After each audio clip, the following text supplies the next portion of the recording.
Hi everyone, welcome back to exam by learning. So നിങ്ങളിപ്പോൾ vacation ആണല്ലേ, ഒരുപാട് time നിങ്ങൾക്ക് ഫ്രീ ആയിട്ട് കിട്ടുന്നുണ്ടായിരിക്കും. അങ്ങനെയാണെങ്കിൽ ഈ കിട്ടുന്ന ഫ്രീ ടൈം നമുക്ക് നല്ല രീതിയിൽ വിനിയോഗിച്ചാലോ? നമുക്ക് ചെസ് പഠിച്ചാലോ? അപ്പോൾ ചെസ് പഠിക്കാൻ വേണ്ടിയിട്ട് അല്ലെങ്കിൽ ചെസ് കളിക്കാൻ വേണ്ടിയിട്ട് ഒരു പ്ലാറ്റ്ഫോമാണ് ഞാൻ ഇന്ന് പരിചയപ്പെടുത്തുന്നത്. ഒരുപാട് പേര് ഓൾറെഡി ചിലപ്പോൾ ഇതിൽ കളിക്കുന്നവരുണ്ടായിരിക്കും. നിങ്ങൾ കളിക്കുന്നവരാണെങ്കിൽ തീർച്ചയായിട്ടും താഴെ നിങ്ങൾ ജസ്റ്റ് കമൻ്റ് ആയിട്ട് അറിയിക്കുക. സോ chess.com എങ്ങനെയാണ് നമ്മൾ ഗെയിംസ് കളിക്കുക, അതുപോലെ തന്നെ മറ്റ് എന്തൊക്കെ ഫെസിലിറ്റീസ് ആണ് അതിലുള്ളത് എന്നുള്ളതാണ് നമ്മൾ മേജർലി ഈ ഒരു വീഡിയോയിലൂടെ നോക്കാൻ വേണ്ടിയിട്ട് പോകുന്നത്. അപ്പോൾ അതിന് വേണ്ടിയിട്ട് ആദ്യം നിങ്ങൾ ചെയ്യേണ്ടത് ഗൂഗിൾ പ്ലേ സ്റ്റോറിലോ അല്ല എന്തെങ്കിലും ആപ്പ് സ്റ്റോറിലോ കയറിയിട്ട് ചെസ് ആപ്പ് ഡൗൺലോഡ് ചെയ്യുക എന്നുള്ളതാണ്. അപ്പോൾ നിങ്ങൾക്ക് കാണാൻ പറ്റും, ഞാൻ ഓൾറെഡി ഡൗൺലോഡ് ചെയ്ത് വെച്ചിട്ടുണ്ട്. ഇനി നിങ്ങൾ PC അല്ലാതെ നിങ്ങൾ കമ്പ്യൂട്ടറിലാണ് അല്ലെങ്കിൽ ലാപ്ടോപ്പിലാണ് യൂസ് ചെയ്യുന്നതെങ്കിൽ നിങ്ങൾക്ക് ഡയറക്ട്ലി ഗൂഗിൾ ക്രോം വഴിയോ അല്ലെങ്കിൽ മറ്റേതെങ്കിലും വെബ് ബ്രൗസർ വഴിയോ ജസ്റ്റ് chess.com എന്ന് സെർച്ച് ചെയ്ത് കഴിഞ്ഞാലും നിങ്ങൾക്ക് ഈ ഒരു സൈറ്റിലോട്ട് കയറാൻ വേണ്ടിയിട്ട് പറ്റും. അപ്പോൾ ഈവൻ നിങ്ങൾക്ക് ടാബിലാണെങ്കിൽ പോലും ആപ്പ് യൂസ് ചെയ്യാതെ തന്നെ നിങ്ങൾക്ക് ഗെയിംസും മറ്റു കാര്യങ്ങളൊക്കെ കളിക്കാൻ പറ്റും. അപ്പോൾ ആപ്പ് ഉപയോഗിക്കുകയാണെങ്കിൽ ഒന്നും കൂടി കൺവീനിയൻ്റ് ആയിരിക്കും എന്ന് മാത്രം. സോ ഞാനിവിടെ യൂസ് ചെയ്യുന്നത് ആപ്പാണ്. സോ ജസ്റ്റ് ആപ്പ് തുറന്ന് വരുമ്പോൾ തന്നെ നമുക്ക് ഇൻ്റർഫേസ് ഇപ്പോൾ കാണാൻ പറ്റും. ഈ ഒരു തരത്തിലുള്ള ഇൻ്റർഫേസ് ആണ് നമുക്ക് ആപ്പ് തുറന്ന് വരുമ്പോൾ തന്നെ കാണാൻ വേണ്ടി കഴിയുക. ഇവിടെ നമുക്ക് മുകളിലായിട്ട് തന്നെ ഹോം, പസിൽസ്, അതുപോലെ തന്നെ ലേൺ, വാച്ച്, മോർ എന്ന് പറയുന്ന കുറച്ച് ഓപ്ഷൻസ് ഉണ്ട്. ഇവിടെ ഏറ്റവും ഹോം പേജിലായിട്ട് തന്നെ നമുക്ക് ന്യൂ ഗെയിം എന്ന് പറയുന്ന ഒരു ഓപ്ഷൻ ഉണ്ട്. അപ്പോൾ നിങ്ങളിപ്പോൾ പുതിയതായിട്ടാണ് ജോയിൻ ചെയ്യുന്നതെങ്കിൽ നിങ്ങളോട് ചിലപ്പോൾ സൈനപ്പ് ചെയ്യാൻ വേണ്ടിയിട്ട് പറയും. അല്ല എന്നുണ്ടെങ്കിൽ നമുക്ക് ഗസ്റ്റ് ആയിട്ടും കളിക്കാം. അപ്പോൾ സൈനപ്പ് ചെയ്യുകയാണെങ്കിൽ നമുക്ക് നമ്മുടെ റേറ്റിംഗും മറ്റു കാര്യങ്ങളൊക്കെ കീപ്പ് ചെയ്ത് അങ്ങനെ മുന്നോട്ടേക്ക് പോകാൻ വേണ്ടിയിട്ട് പറ്റും. ഗസ്റ്റ് ആയിട്ടാണെങ്കിൽ ആ റേറ്റിംഗും മറ്റു കാര്യങ്ങളൊന്നും അവർ ജസ്റ്റ് കീപ്പ് ചെയ്യൂല. ഓക്കെ, അപ്പോൾ നിങ്ങൾ കുറച്ച് ലോങ് ടൈമിലേക്ക് കളിക്കാൻ ആഗ്രഹിക്കുന്നുണ്ടെങ്കിൽ തീർച്ചയായിട്ടും നിങ്ങളൊരു അക്കൗണ്ട് എടുത്തിട്ട് തന്നെ ചെയ്യാൻ വേണ്ടിയിട്ട് ശ്രമിക്കാം. അപ്പോൾ നിങ്ങളൊരു ലോങ് ടൈമിലേക്ക് തന്നെ കളിക്കാൻ ആഗ്രഹിക്കുന്നുണ്ടെന്നുണ്ടെങ്കിൽ ഇത് തുടർച്ചയായി കളിച്ച് അങ്ങനെ പോയിന്റ്സ് ഒക്കെ മെയിൻറ്റെയിൻ ചെയ്ത് കൊണ്ടുപോകാൻ ആഗ്രഹിക്കുന്നുണ്ടെങ്കിൽ തീർച്ചയായിട്ടും നിങ്ങൾക്ക് ലോഗിൻ ചെയ്ത് അങ്ങനെ തന്നെ കളി സ്റ്റാർട്ട് ചെയ്യാവുന്നതാണ്.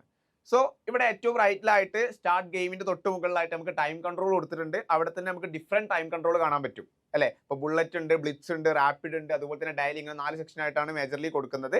ഓക്കെ, അപ്പോൾ നിങ്ങളുടെ ഇഷ്ടാനുസരണം നിങ്ങൾ ഏത് ടൈം കൺട്രോൾ ആണോ പ്രിഫർ ചെയ്യുന്നത് അതനുസരിച്ച് നിങ്ങൾക്ക് ഗെയിം സ്റ്റാർട്ട് ചെയ്യാം. ഇപ്പോൾ ഞാൻ എക്സാമ്പിളായിട്ട് ഒരു 3 മിനിറ്റ് ബ്ലിറ്റ്സ് കൊടുക്കുകയാണെങ്കിൽ നമുക്ക് എന്ത് ചെയ്യാം, അവിടെ ആ ഒരു ടൈമിൻ്റെ ഏരിയയിൽ ജസ്റ്റ് 3 മിനിറ്റ് ആയി മാറിയത്, നേരത്തെ 10 മിനിറ്റ് ആയിരുന്നു, അത് 3 മിനിറ്റിലേക്ക് മാറിയത് നിങ്ങൾ കാണാൻ വേണ്ടിയിട്ട് പറ്റും. ജസ്റ്റ് സ്റ്റാർട്ട് ഗെയിം കൊടുത്തു കഴിഞ്ഞാൽ നമുക്ക് നമ്മുടെ ഗെയിം സ്റ്റാർട്ട് ചെയ്യാൻ പറ്റും. ഓക്കെ, അപ്പോൾ ഒപ്പോണൻ്റ് ആയിട്ട് വരുന്നതും ഒരു റിയൽ ഹ്യൂമൺ തന്നെ ആയിരിക്കും. ഓക്കെ, അതാണ് ഈ ഒരു പ്ലാറ്റ്ഫോമിൻ്റെ ഏറ്റവും വലിയ പ്രത്യേകത. പിന്നെ നമുക്ക് ഒരുപാട് ടൂർണമെന്റ്സ് കളിക്കാനുള്ള ഓപ്ഷൻസ് ഇതിൽ തന്നെ ഒരുപാട് ഇൻബിൽഡ് ആയിട്ട് കുറേ പേര് നടത്തുന്ന ടൂർണമെന്റ്സ് മറ്റു കാര്യങ്ങളൊക്കെ നമുക്ക് അറ്റൻഡ് ചെയ്യാനുള്ള സൗകര്യം അതിന് താഴെയായിട്ടുണ്ട്. അതുപോലെ തന്നെ നമ്മൾ ഫ്രണ്ട്സ് ഒക്കെ ഉണ്ടെന്നുണ്ടെങ്കിൽ അവർക്കും chess.com അക്കൗണ്ട് ഉണ്ടെങ്കിൽ അവരുമായി നമുക്ക് ഫ്രണ്ട് റിക്വസ്റ്റ് ഒക്കെ അയച്ച് പിന്നെ അവരുമായി കളിക്കാനുള്ള ഓപ്ഷനും തീർച്ചയായിട്ടും ഇതിലുണ്ട്. അതുപോലെ തന്നെ ഇതിലുള്ള കുറേ ബോട്ടുകളുണ്ട്. ആ ബോട്ടുകളുമായിട്ടും, അതായത് റിയൽ പേഴ്സൺ അല്ലാതെ ബോട്ടിനായിട്ടും നമുക്ക് എന്ത് ചെയ്യാൻ പറ്റും, കളിക്കാൻ പറ്റും. അതുപോലെ തന്നെ നമുക്ക് ഒരുപാട് പസിൽസ് ഇവിടെ വരുന്നുണ്ട്. ഓക്കെ, അപ്പോൾ കുറേ പസിൽസ് ഒക്കെ തന്നെ നമുക്ക് പ്രീമിയം എടുത്താൽ മാത്രമേ കിട്ടുള്ളൂ. എങ്കിൽ പോലും കുറച്ചൊക്കെ പസിൽസ് നമുക്ക് ഫ്രീ ആയിട്ട് തന്നെ അവൈലബിൾ ആണ്. അപ്പോൾ ഡിഫറെൻറ്റ് പസിൽസ് സോൾവ് ചെയ്യാൻ വേണ്ടിയിട്ട്, ചെസ് പസിൽസ് സോൾവ് ചെയ്യാൻ വേണ്ടിയിട്ട് നമുക്ക് ഓരോ ദിവസവും അവർ ചെറിയ ചാലഞ്ചസ് ഒക്കെ തരുന്നുണ്ടായിരിക്കും. അപ്പോൾ അതൊക്കെ നിങ്ങൾക്ക് ചെയ്ത് നിങ്ങളുടെ ആ ഒരു ചെസ് നോളജ് നിങ്ങൾക്ക് ഇൻക്രീസ് ചെയ്യാൻ പറ്റും. ഇനി തീരെ അറിയാത്തവരാണെങ്കിൽ അവർക്ക് ചെസ് പഠിക്കാനുള്ള ഒരു ഓപ്ഷനും തീർച്ചയായിട്ടും എന്ത് ചെയ്യുന്നുണ്ട്, ഇവിടെ ലേൺ എന്ന് പറയുന്ന ആ ഒരു സെഗ്മെന്റിലൂടെ അവർ കൊടുക്കുന്നുണ്ട്. അതുപോലെ തന്നെ നല്ല വലിയ വലിയ ടൂർണമെന്റ്സ് മറ്റു കാര്യങ്ങളൊക്കെ ഇന്റർനാഷണൽ ലെവലിൽ നടക്കുകയാണെങ്കിൽ, ഇപ്പോൾ റീസെൻ്റ് ആയിട്ട് പറയുകയാണെങ്കിൽ കാൻഡിഡേറ്റ്സ് കഴിഞ്ഞു, നമ്മുടെ ഇന്ത്യൻ താരമായിട്ടുള്ള അല്ലെ വുമൻസ് ഡിവിഷനിൽ വൈശാലിയാണ് എന്ത് ചെയ്തിട്ടുള്ളത്, കപ്പടിച്ചിട്ടുള്ളത്. അപ്പോൾ ഇങ്ങനെ തുടങ്ങി ഇന്റർനാഷണൽ നടക്കുന്ന മേജർ ടൂർണമെന്റ്സ് ഒക്കെ തന്നെ ഈ ഒരു പ്ലാറ്റ്ഫോമിൽ തന്നെ വാച്ച് ചെയ്യാനുള്ള ഒരു സൗകര്യം കൂടി ഈ ഒരു chess.com നമുക്ക് ഒരുക്കുന്നുണ്ട്.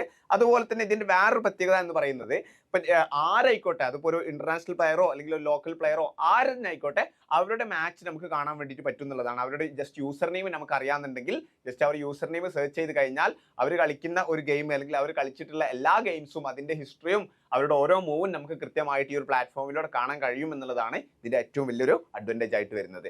സോ നിങ്ങൾ ഒരു ചെസ് എന്തൂസിയാസ്റ്റ് ആണെങ്കിൽ ഒബ്വിയസ്ലി നിങ്ങൾ എക്സ്പ്ലോർ ചെയ്യേണ്ട ഒരു പ്ലാറ്റ്ഫോം തന്നെയാണ് chess.com എന്ന് പറയുന്നത്. ഇത് റിലേറ്റ് ചെയ്തിട്ട് നിങ്ങൾക്ക് വേറെ എന്തെങ്കിലും ഡൗട്ടോ കാര്യങ്ങളോ ഉണ്ടെങ്കിൽ താഴെ കമന്റ് ആയിട്ട് അറിയിക്കുക. സോ ഇതുപോലുള്ള കൂടുതൽ വീഡിയോസുമായിട്ട് നമുക്ക് വീണ്ടും കാണാം. അതുവരേക്കും ബൈ.